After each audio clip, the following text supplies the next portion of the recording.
Oh, don't you just hate when you write something down and you can't read your own damn writing? Nice. Kenzi, I cannot for the life of me read what that says. Oh, that's what it says. It says Kenzi now has a sword. Absolutely not.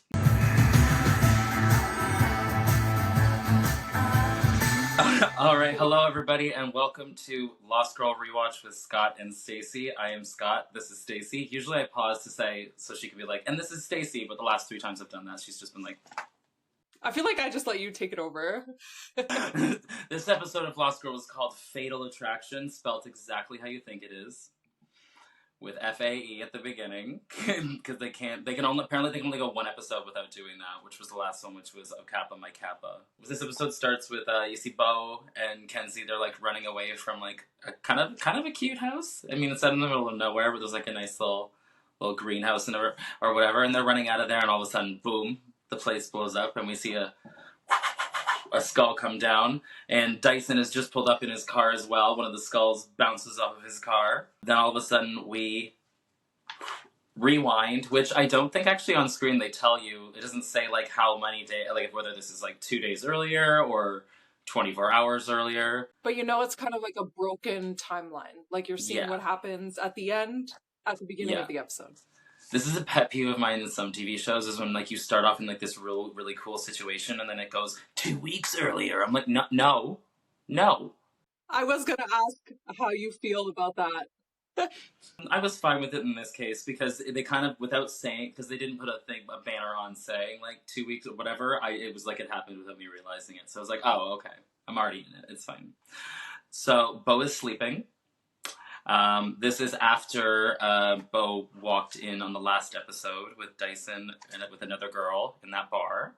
And Bo is in bed sleeping, and Kenzi's there with a popsicle. And then jumps on top of her and wakes her up and says, "Oh, are you all tired from having your doggy-style celebration?" I love this girl so much. I know. I love their relationship so much. This girl needs to be protected at all costs. Like that's the goal of this show as far as I'm concerned now. Like, sure, let Bo find out who she is, but like protect Kenzi. Bo is very clearly sad about the other woman, although she says she has the flu. And it was because Dyson says that they're only going to if she needs to heal. And that's the only way that they're going to do that. And she thought it was going to be more than that, because she was going to tell him like how she feels and all of that. Is this before or after Kenzi tries to stick a popsicle in Bo's ear? Right before. So this reminds me of this time that I slept over at your house, and you slept in later than I would have liked. So I tried to wake you up by banging a pot with a wooden spoon. So next time, I'm just gonna lick a popsicle and shove it in your ear. That would be a lot quieter. I'd never jumped out of bed so fast in my entire life. Like literally, like earthquakes have gotten me out of bed in like longer amounts of time. She does get out of bed, so you might want to try that next time. All right, a grape, please. Grape popsicle, please. Thank you. I'm gonna eat it after you do it. Okay, good to know. Also, one last pet peeve is Kenzi jumping on the bed with her shoes on. And this is like just in American TV shows, which obviously this is not that, but people like stepping on the couch or on the bed with their shoes. I'm like, guys, what are you doing? I think that they just don't put socks. You're right, they don't put socks on television very often. It's either shoes or feet. So Kenzi tells Bo after the whole popsicle wet willy that she is not having a flu, that she's sick from rejection. Mm-hmm. She's shocked to find out that Bo has never been turned down before, which is like, duh. Like, she doesn't. I don't think people have the ability to turn her down. I also just really love the phrase popsicle wet willy. I'm now realizing right now it's a little suggestive, but like I wrote it down. No, I love it. And, yeah, I wrote it down in like all caps because I was like, this is great. So we come to the conclusion that Bo and Kenzi are gonna go have some fun, whatever that means. Hopefully nobody dies. Bo says, "What's the worst that could happen?" Which is like Fatal last words.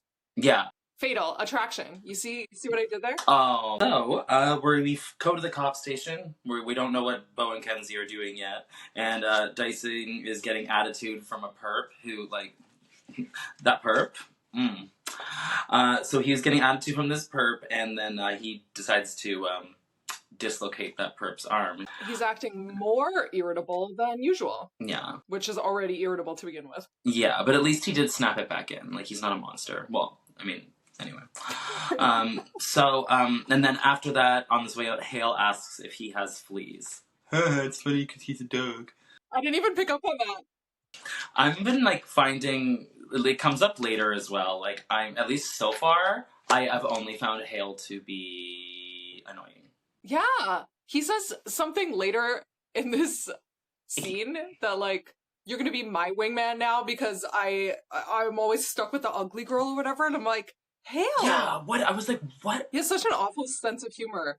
I know. Oh my god. I was like, which, like, awful person wrote this guy's dialogue? I'm just wondering if they just got one specific person to be like, okay, so you're the biggest asshole in the group. You're gonna write Hale's dialogue this episode, okay? Dyson storms out and we change scenes. And we are now back with Bo and Kenzi having fun, which it seems like Kenzi actually had a good idea. They went and found a trashed car in the middle of nowhere and decided to trash it further, which, you know, just... It's like those break rooms where you can, like, pay to walk into a room and, like, you can just smash stuff. There's, like, TVs and stuff in there. It's like Rage Room or something like that. Yes, that's basically what they do, yeah. Yes, yeah. No, honestly, I was like, there's clearly something to it. And even, like, the way the camera is angled from inside the car while Bo is breaking the windshield with the crowbar, like, it's so great. Oh, yeah, no, I love that, too, yeah. Which they would have had to do this scene in pretty much one take. Because, like, as the conversation's happening, she's breaking the car. You can't really undo that, so they definitely did that just in one take the first time. I don't really see how they could have done it any other way. Unless they had many cars. I would imagine that it probably wouldn't cost too much if the car's getting scrapped anyway. Bo says that she doesn't party, because Kenzi is suggesting that that's what they should do after this. And Bo's like, I don't really do that, because alcohol means losing control, and then that means somebody gonna die. Which, you know, is the party killer most of the time. I mean, unless it's, like, a murder mystery party. Somehow, in Kenzi's mind, we need to get Bo over Dyson. Let's go have drinks at that bar where Dyson always is all the time. Yeah, very logical. Yeah, that part, I actually didn't think of it that way. I actually only thought it was logical because it was like, and anywhere else she goes, somebody's gonna die. Which, like... It clearly doesn't matter where she goes, we find out later. Kenzi makes the point that it's better for her to be around her own kind, because they say, we're having girls' night, and Trick's like, here, at this bar. 6 shots later. Yeah, 6 shots later. So, we cut to a different scene now, and Dyson needs to get therapy. That's what he was told by his boss, who is played by the amazing Jean Yu. She's blown up now. She's in lots of stuff now. She was just pretty much a Canadian actress back then, but she's been in a lot of stuff. She's in an awesome show on Amazon Prime called The Horror of Dolores Roach. It's basically about a woman who just accidentally falls into cannibalism. It's really messed up. Oh, whoops! You just stumbled into that. What? Whoopsie! That premise sounds crazy, but now I need to watch that. Oh, yeah, well, sorry. She accidentally falls into making a business that sells empanadas with a secret ingredient that they sell to the public, and the secret ingredient is... Soylent Green? Yeah, basically, yeah. It's people! Dyson has to get therapy. He's told by his boss. And honestly, she leaves the room. Hale comes in the room and says that, like, he needs to get that therapy, basically. But then, like, which kind of sounds responsible, but then he just turns into a complete douche again, because then he finds out about Bo and he goes, yo, you hit that? Like, I really just, like... Yeah, I know. Ugh. But Dyson has a very early 2000s attitude about therapy. He thinks it's pointless. He thinks it's, like, human, you know, pointless stuff, and he's totally not willing, but it's mandated, so it's too bad. Yeah, exactly, yeah. It's either you do this or you're not going to have a job. We switch scenes, and the first thing I've written down here is Kenziest Kenzi ever. Because we're back in the bar, and that's what Bo says to Kenzi. And I think that's just, like, so accurate. She really is the Kenziest Kenzi ever. And like, because I think of that name, I immediately think of her. Like throughout the years, that's all that I always think of her when I hear that name. But so Bo calls Dyson a cooch tease. Ugh, great soundbite. I wanted to just record it just so I can hear it, just play it on my phone. Cooch tease, cooch tease, cooch tease. That's hilarious. Cooch tease, cooch tease. And then she says she should have bit it off when she had the chance. Kenzi says TMI, which like, please, that's not TMI for you. Like you're like she goes, Kenzi, she's filthy. So like, come on. You just put a wet popsicle in her ear. I'm an innocent girl. And so she says, then it switches the conversation, and she's just, and it was so obvious the way they telegraphed it. She's like, basically just says like, I hate Lauren. She's annoying. She's like really, nah, nah, nah, nah. And it was very like, she's right behind me, isn't she? And she was. She was my outfit inspo for today. The minute she showed up in the bar, I'm like, wait a minute, I'm pretty sure I have that jacket. I'm going to wear that in today's podcast. That is the exact same jacket. That's funny. That's perfect, though. I mean, like, yeah, of course you have a brown leather jacket lying around. She kind of just, like, shows up for this one scene, though, and then leaves immediately and, like, doesn't come back the whole episode. I was like, okay, all right. Yeah, she's in one scene later with Olivia. Right, yeah. Yeah, so that happened. She says that, Bo probably shouldn't be drinking because we don't know the effects that has on a sassy little succubus. And she says that she'll be fine. And then Lauren asks Kenzi to keep an eye on her. And then she leaves. She says something a little more suggestive than she's fine, but... Yeah, and then, well, yes, because she flirts and then she says, well, she's human, which means if I sleep with her, she's dead. So she thinks that just can't happen. And then this man, very good-looking man, comes up to her. His name is Samir, and he seems to already know her. The first of many insults Kenzi's way this episode.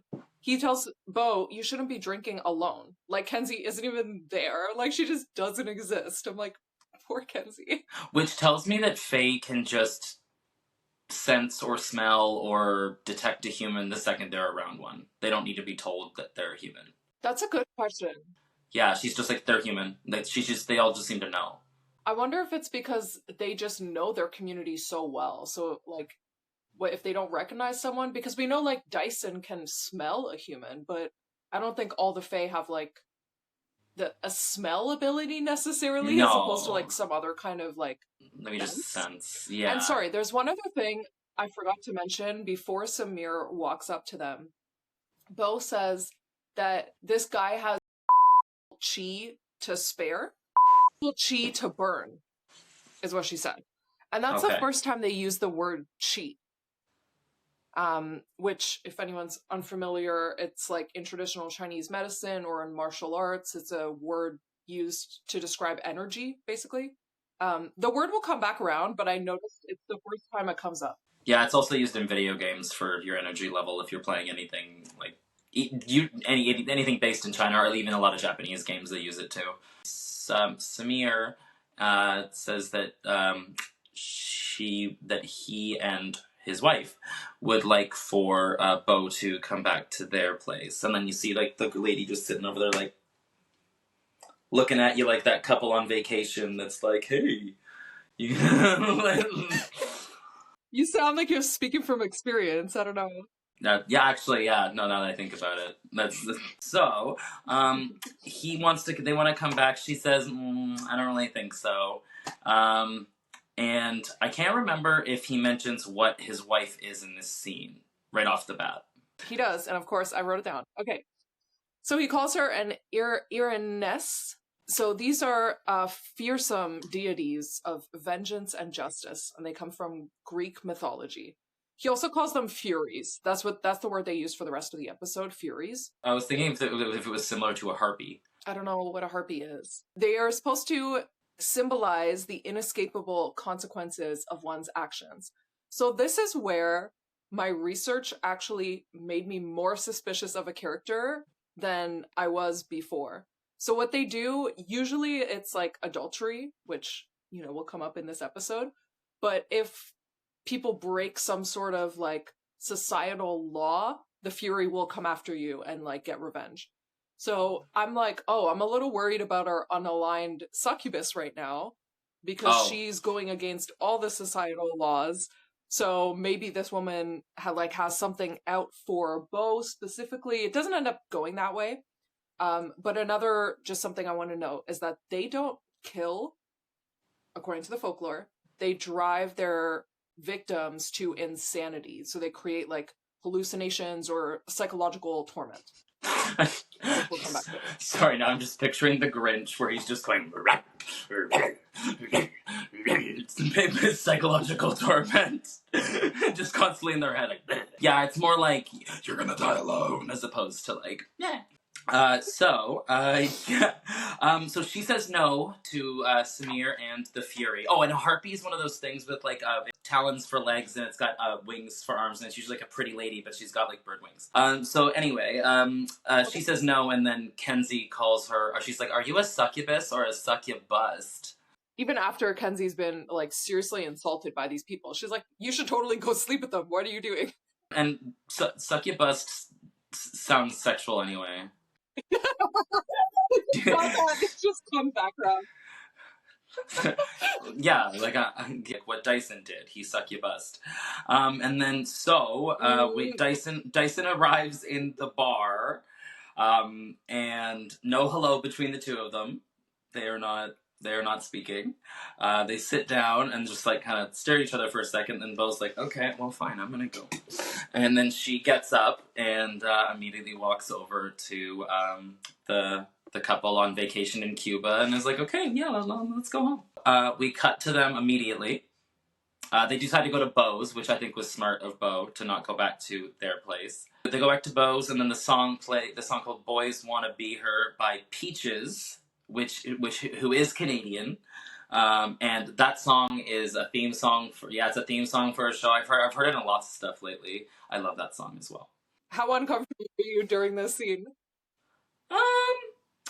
I thought it was funny because that happened, and then she was just like, "We need a safe word." And I was like, "All right." Yes. The key to a safe word is to make sure it's not anything humorous, because then it just cuts it. Like, you can't make the safe word Gluckensprochen or something like that, because then it just ruins it. Kills the mood. Yeah, it just completely kills the mood. Yeah, you gotta pick the right one. I know that. And during certain scenes, so at some point you're seeing Kenzi downstairs and you're just like hearing the noises of them upstairs. The actors will just record the voice for that part. And there's like all three of them. Like, I'm just imagining them all in this sound booth, just like making noises. And how many times Anna Silk had to do that over the course of this series. She probably just said literally once an episode. She's like, all right, we're just gonna go in there. It's gonna be a quick 25 seconds. Just go in there. Just all right, I'm done. See you next week, Todd. And as Kenzi's downstairs, she's being dusted with drywall falling on her, and she just takes the wine like. It won't be the last time. She asked for it. She literally asked for it, like in the literal sense. This was all her idea. Yeah. So we come to the next morning, and Beau is not hungover, and Kenzi is displeased about that, as I would be too. So it turns out she can't have a hangover as long as she gets some at the same night. Apparently, that's how that works. She says actual healing is actually a thing. Ooh, baby. We hear a knock at the door, and it is the Fury / Olivia. And she wants to hire Beau to kill somebody. Ooh, I wonder who. So it turns out Samir is sleeping with a human named Jenny. As soon as I heard that name, I was like, And then she uses a phrase in terms of because she's sleeping that Samir's sleeping with a human, and that she wasn't aware that he was shucking around. And they're like, what do you mean shucking around? And she's like, as if it is beneath them to have any sort of relation to a human. Yeah, I literally wrote that down too. I'm like, oysters? Yeah. Oh, shocking. Just like, okay, I did not get that. Oysters? Oysters? Does anyone even horseradish? So she said that she's not mad that she's sleeping with them, that she's mad because they're allowed to do that. She's upset because it's a full-blown affair, or at least that's what she thinks. Because she found some love letters. It doesn't say whether they were back and forth or if they were only from her, but I'm getting the sense, based on later stuff, that they were only letters to him from her. Yes, but that would make sense because if he sent any letters to her, it would not be in his desk, right? Yes, so she exactly. would only find the letters from Jenny. Oh, and I feel dumb, thanks. No, but it does come back around later, so it's like, it's fair that you brought it up. We find out she's a light fae. Again, all the light fae seem to be like douches. Okay, but you know what? Again, with the folklore, Furies are supposed to be from the underworld. So I was like, they really should be dark fae, but... Yeah, because if you had to be dark just based on where you come from, then we get into fae racism, and we don't like that. And then Bo says no, but she says a really good line in response to no. She doesn't just say no, she has to zhuzh it up a bit. And she says, I'm not gonna snuff out a life just because it clashes with your drapes. Bitch. I really enjoyed that. And that's just an example of the writing on this show just being the good balance of clever, comedic, and dramatic. I really enjoy it. So, the lady, Olivia, she says she's just gonna do it alone then. Why didn't you just do it to begin with? Why'd you come all the way here? Because she said the light fae frown upon killing humans, so... I think we'll find out watching this show that they don't frown upon it too much. I feel like they keep being sketchier and sketchier, and we'll find out they're fine with it. So she says she'll do it alone, and then Bo and Kenzi, they're like, okay, so we're obviously gonna go save this Jenny girl, right? And that's what they do. So we're now at the house at the start. Jenny is played by an actor named Kristen Pellerin. She's in her house, and Olivia shows up and like threatens her, and then Bo just kind of appears partway through the conversation and goes, "Bad Fae," punches her in the face, and then we get a pretty cool fight with some knifing and stuff like that. It was I always stop taking notes and fully watch the fights every time it's happening. I'm like, okay. Because it's my favorite. It's my favorite part usually in most shows. I love those action shows where the hero shows up at, like, precisely the right time. Just enough to have it. It's very Buffy-like. It's like they just show up at the exact time so that they can have their snappy little one-liner and then a high kick. Yes, exactly. It's the formula that wins every time. Yeah, it's very true. So they have a bit of a struggle. Then Bo's like backed into it, like on a table on a corner, and then we see that lady's eyes go red, and it's kind of like then Bo says, "Get out of my head." So that's clearly what the Furies do. They get in and they do it like what you said earlier. We then find out that a Fury's weakness is actually a toaster, which that's a fatal design flaw. You guys should have looked into that. It's her reflection. It's toaster. But yeah, still. So we find out so she uses a reflection against her, immediately goes back, and it looks like she kind of goes blind for a second, but I don't think she's blind. I just think she's inside her own head torturing herself, I guess. Mm-hmm. Mm-hmm. Yeah, I'm not sure if there's a time limit on that based on whatever, but apparently it seems that there isn't, and once you do that to a Fury, they seem to just go off the deep end altogether. We change scenes, and we're at Bo's with Jenny, and Kenzi now has, oh, don't you just hate when you write something down and you can't read your own damn writing? Nice.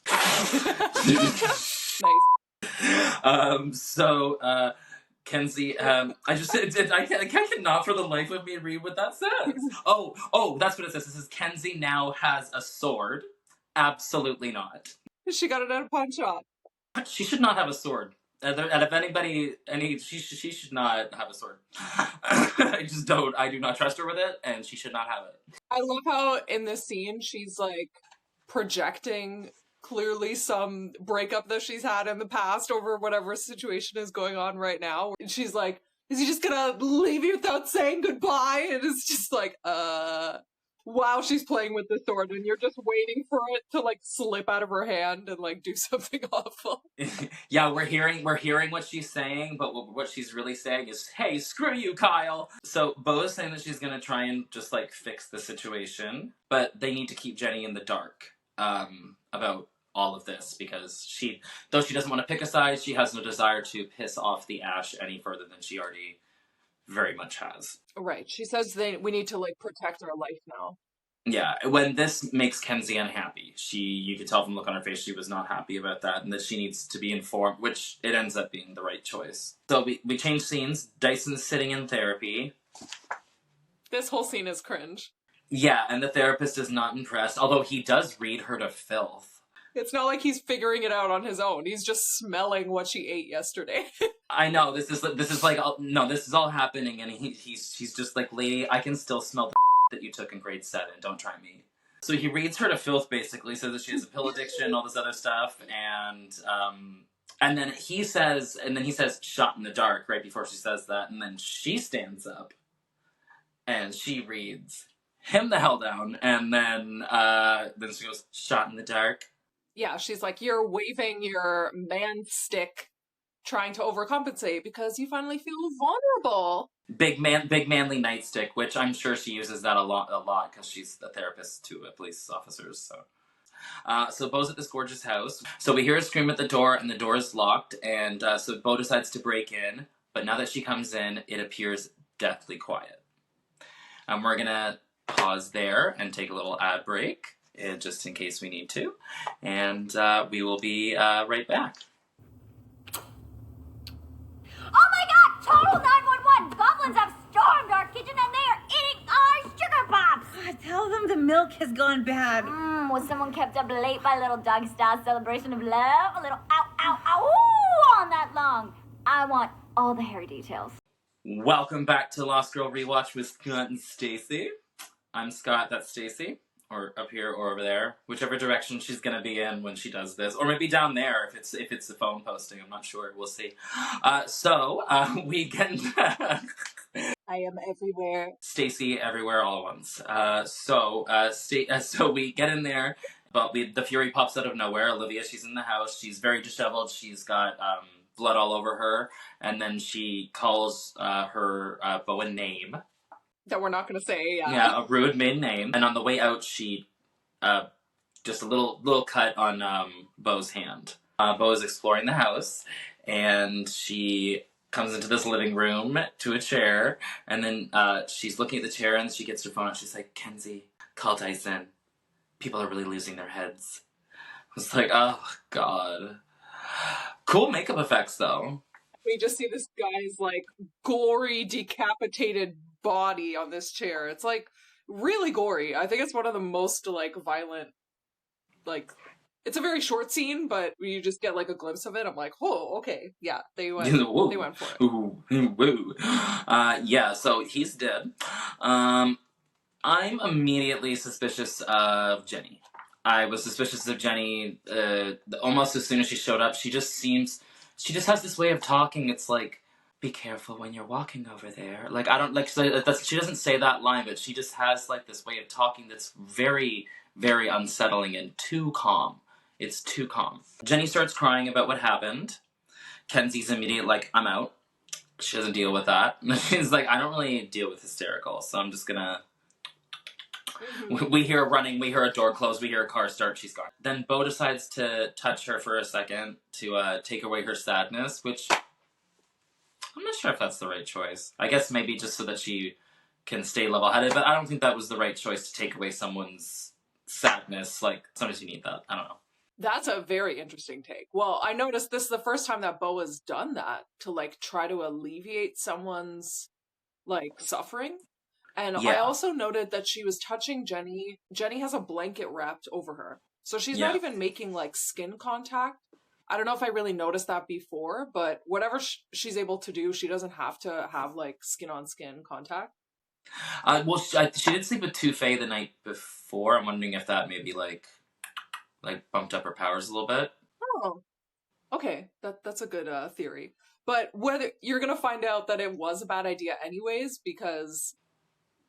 I don't think she knows what the effects of that are going to be that are lingering with the person that she just touched. Yeah, for me, it's just like, it's like they, I've seen that theme in other shows where, like, witches are like, I can take your pain away, and they're always like, no, don't. Like, it's made me who I am. That's a great point. Yeah, I just think it was an odd choice. Like, it's not really up to you to take someone's pain away. Like, you didn't really give her a choice with that. And she didn't end up deserving it either. We cut, and Dyson and Hale are at Samir's, and we find out because Dyson calls Bo, and we find out that the head is missing. But Dyson smells Bo on the little cut that she got while in the house, and then they show up to Bo's. Hi, Bo, we are suspicious that you were at the scene of the crime. And she's like, oh, whoops, I just have Jenny up in my bedroom. Like, he explains that Furies always have sisters. 3 sisters. That's the folklore, too. Yeah, which also is similar with harpies, which is also why I thought there was a correlation. Okay. Yeah, they all usually come in 3s. So there is an almost fight that happens when Dyson goes to the suburban lovely neighborhood of the Furies, which looked like it was like Mississauga or something. We actually get a name for the first time of what Hale is. They didn't say what he was until this episode. So yeah, Olivia's in the house with those 2 sisters. We find out, and we find out that she's completely gone nuts, and that Dyson reassures them that they can get her out of there safely to where they need her to be because they have a siren with them, which I find interesting because in folklore, sirens are usually female. Yeah, I forgot that this is the first time that they mentioned that. Yeah, not usually a douchey male cop that's a siren. That's a new one. That's new to the folklore. He's a very good actor because he's like clearly his job in those first few episodes I think is almost to be that. It's to be that. So like he's doing his job perfectly, I think. I'm sure we'll have a better episode where we like really dive into it. I don't have anything prepared for today, but we'll come back to it at some point. And also, yeah, sirens are also usually like sea creatures too, so at least from most of the lore that I've seen. So as they're taking her out of the house with the that was so good. Oh, was it? Oh, cool. That was amazing. Oh, cool. So that happens, and then as they're like escorting her into the car, she just like basically pulls one of the, it was very like it puts the lotion on its skin. It was very that energy, but she says it cuts the stems and pulls off all the pretty petals. And I thought that was going to mean something.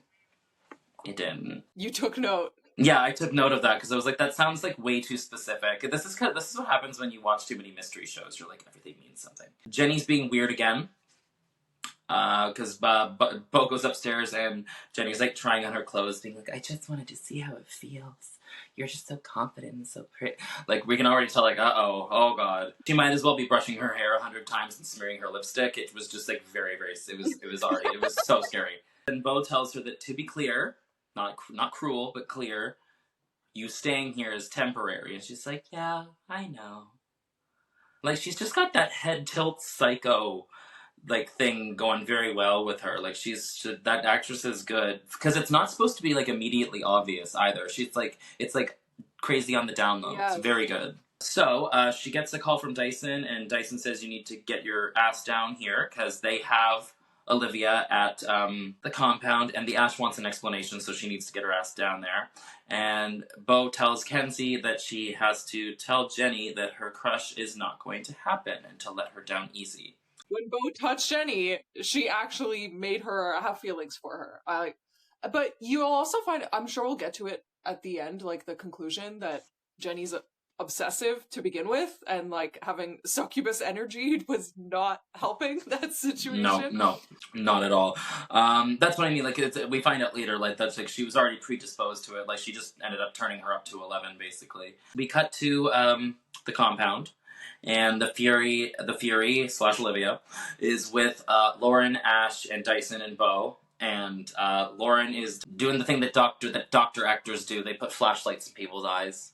Tells them something. We don't know what it is, but it tells them something. She says to Bo that the Fury's mind is in a death spiral. Girl, been there. Bo tells them what happened, and she does tell the truth. She says everything that happened, like the sequence of events that we witnessed as well. And Olivia turns to Bo and says that she did not kill her husband and that she is innocent. And I immediately believed her. Until she follows that line up with, like, I ate his brains in a tarragon sauce and he would not die. Like, she's clearly rambling nonsense because she's, like, had a mental break at this point, right? But that one line where she's like, I didn't kill my husband, it was like, you almost saw, like, the original Olivia coming through in that moment, and you're like, oh, that's truthful, but okay, she's also lost her mind. A tarragon sauce. I just gotta say, like, the actress in this moment, when she's, like, lying on the bed and, like, having her mental break and then having a seizure, like, she is so good. She's so convincing. She would be a really good, like, exorcism kind of movie. Like, she's so good at it. Yeah, so she says she's innocent, and the Ash is PO'd that Bo decided to side with a human over a Fae. As if no matter what the situation, no matter what morality attached to it, you should always just side with the Fae. Are you good or not, sir? I think we know the answer to that already. Ugh. And then there's, like, a big, sort of, like, really big tremor thing happening with her, and then she just flatlines, and Olivia passes away. Bo is now under close scrutiny, says the Ash, which we already thought she was before, so... When is she not? Yeah, exactly. We then switch scenes. I love when this was so funny. We then switch scenes, and Kenzi and Jenny are eating pizza. And she's like, sorry about the peppers on the pizza. She's like, yeah, even though I told you about it seconds before you ordered it. Asked for no peppers, got peppers. This was when I was sure that Jenny was the villain. This is when I was positive. Okay, so Scott, I need to ask you, what is your favorite, but, like, unpopular pizza topping? Well, like, okay, because, like, there's this one, like, sweet chili Thai pizza that I get that has, like, chicken on it and sun-dried tomatoes and, like, sweet chili sauce, but it has broccoli on it. And, like, that would probably be, like, because, like, the natural thing for me to say would be pineapple, but, like, that's everybody's answer, probably. So I'll go with broccoli, I guess, because it's been on the pizza, and I'll eat it pretty much anytime it's on it. Okay. And then what's yours? Anchovies for me. Oh, well, those are just delicious. I would never say that. Most people hate them. Oh, they're really salty and delicious. I love them. Okay, I'm glad we're on the same page. Next time we hang out, we need to get an anchovy pineapple pizza. That sounds bad. Never mind, I take it back. But the conversation that Jenny has with Kenzi, which you can kind of tell she's trying to manipulate her so that she can get closer to Bo. But I think she makes a fair point that, like, it seems like you guys are, like, really attached to one another, and don't you want to, like, branch off and, like, be your own person and do your own thing? And you can tell for the rest of the episode, Kenzi is, like, questioning herself, like, am I being too clingy? Am I, like, being overbearing? She'll end up talking to Bo about this after, but it's like that voice is now in the back of her mind. But she also, like, responds to it sarcastically. She's like, yeah, no, actually, I'm gonna go to school and get my law degree. Yeah. Like, and you're like, yeah, sure you are. Yeah. The girl who steals from everyone is gonna get her law degree, okay. Yeah, absolutely. Just laden with pure sarcasm. It was like baklava with every layer being sarcasm in between. Still with pistachios, though. She then says that she has to go to the bathroom, Kenzi, and she leaves to go through her bag. And the second she starts going through her bag, because the camera angle's like this, basically, you just know that, like, she's standing right behind you. Like, you just knew it as soon as it was happening. So she goes through her bag, and then of course she ends up finding a saw, which was good enough. But if that wasn't enough, there's also a severed head in there. Which, like, who wants to carry that? That's like, ooh, we find out why she wants to carry that around later.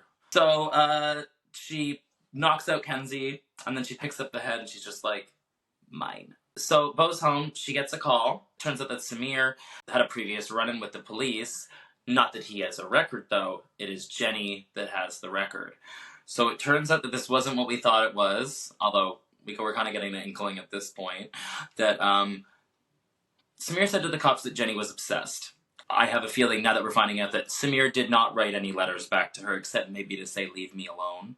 when Beau's on the phone with Dyson, she tells him, "Oh, I found the head and also a note from Jenny, and Jenny has kidnapped Kenzi." That's where they go to the front. Yes. Again, just obsessed with Beau. This girl, she gives her entrance away. She rolls the head in first, like bloop, and then she comes in, and she says that she's faking it. She's saying that oh no, I'm not mad. I'm so happy. I love you. You're my destiny. You're the Jenniest Jenny I've ever met. Turns out that this girl's got a cabinet of ex-lovers' skeletal remains in like a little science cupboard in this house. And she turns out she drugged them and killed them all. Count from which she's had at minimum 8 people that she's done this to so far, because I counted 8. And the situation very quickly devolves as Kenzi is cutting herself loose, because apparently Jenny was not thorough enough to make sure that Kenzi didn't have a knife in her pocket.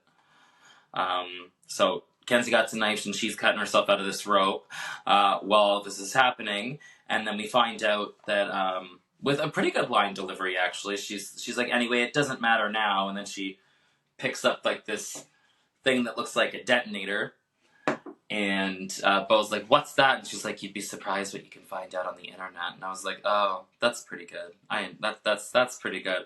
And also probably true. She says that she made what she made. I'm not going to use the... So she made what she made with fertilizer and paint. Then very shortly after this, the other 2 Furies, the sisters of Olivia, show up at the place.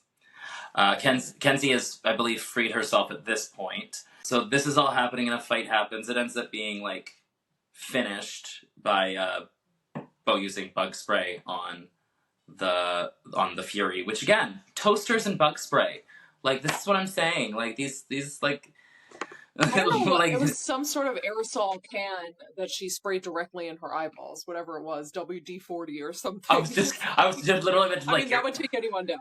I was literally meant to be like, your eyes are rusty. You could use some WD-40. So, as this is happening, the Furies, they're knocked out or whatever. Then Beau and Kenzi go to run out and they escape. And then Jenny, I thought this was so funny. Jenny's on the floor and she's like, no, Beau, I love you. Come back, you bitch. It was just like, oh, quick switch, okay. It's like those dudes on Facebook, they're like, hey, and you don't answer them for 6 months? Hey, whatever, I didn't want to talk to you anyway, you're ugly. Yeah, so now we're back at the beginning. They're running out of the place goes kaboom, and we have the skull. I guess some people just don't take rejection very well. Again, so Buffy, you gotta get those one-liners in. Yes, and also how it loops back to how Beau is feeling throughout this whole episode. Okay, So now I have to just, like, lay it down. I was so frustrated with this ending because I thought that Jenny was made psychologically tormented by these Furies, but it turns out she was just a psychotic human who has murdered people, men presumably, in the past. Like, I thought they were gonna bring it back to the Furies and, like, someone did this to her, but, like, no, she's just crazy.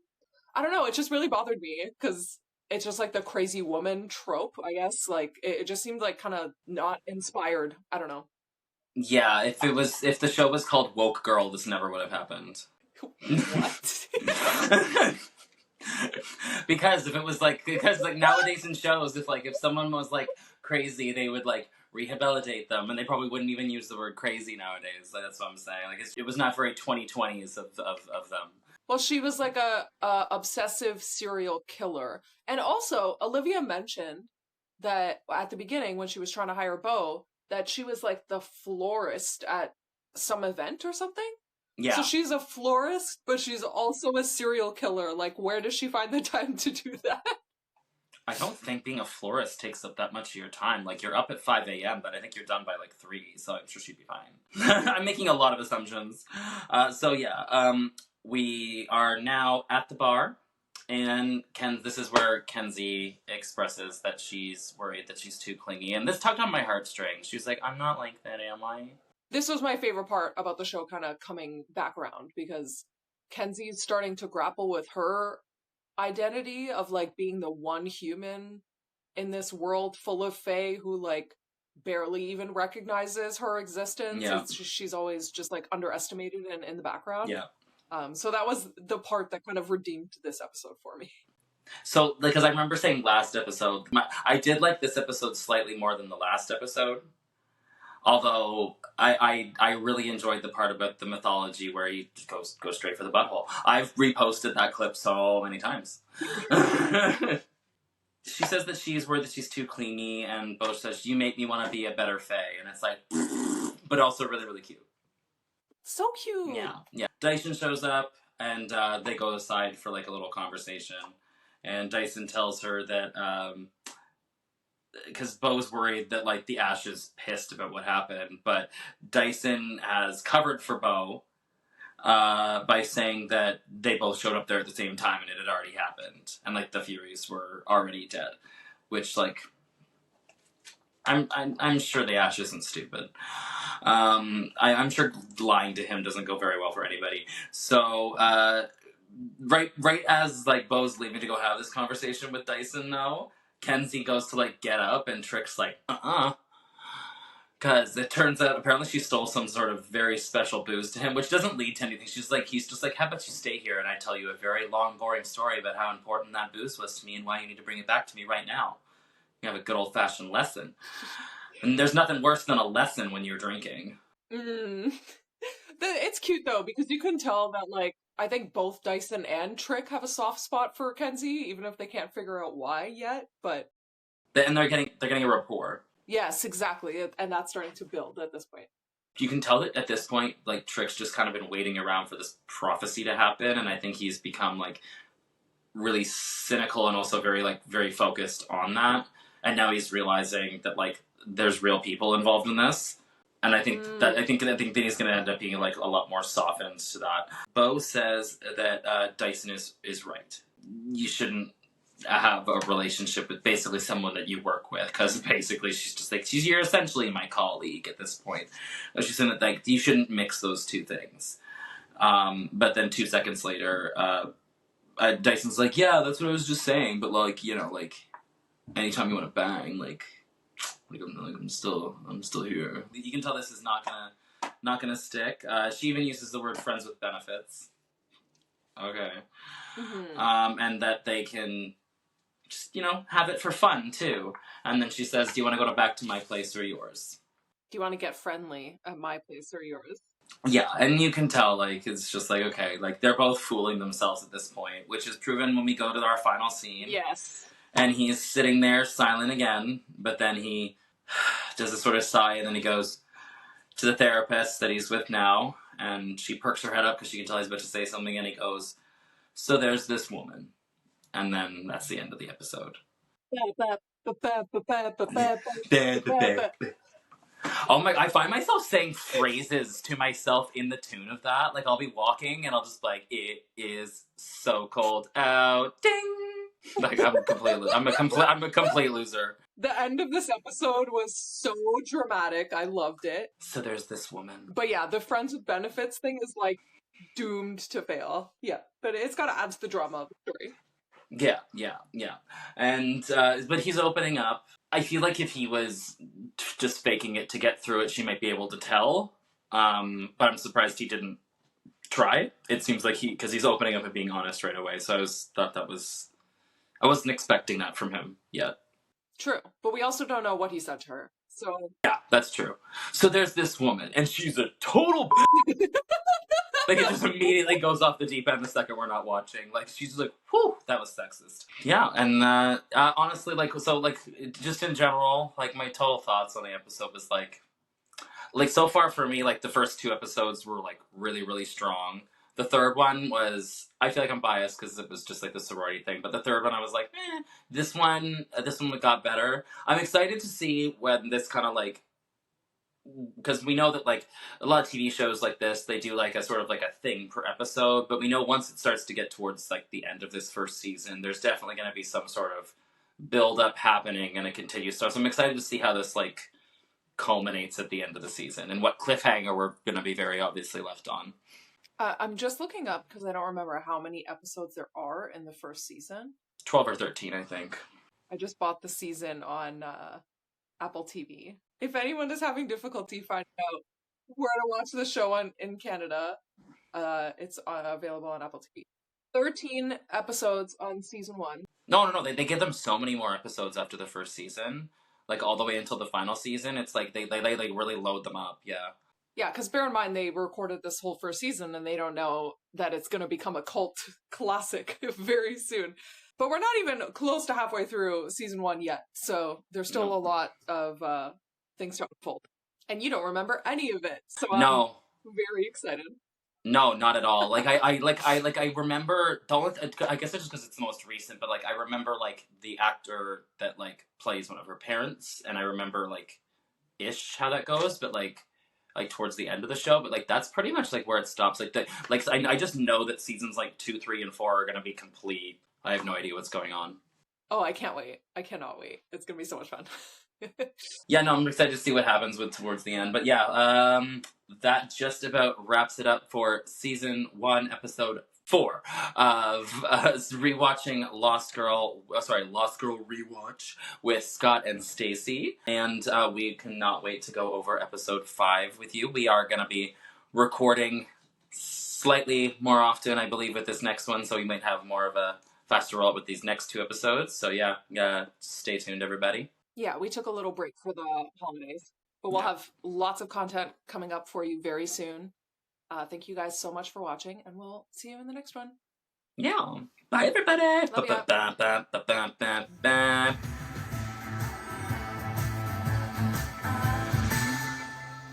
Dyson. It turns out Dyson. Can you close that? You just scared the shit out of me, sir. Hi. That's staying in the show. We're recording. That's staying in the clip for sure. Cooch cheese. And that she should have bit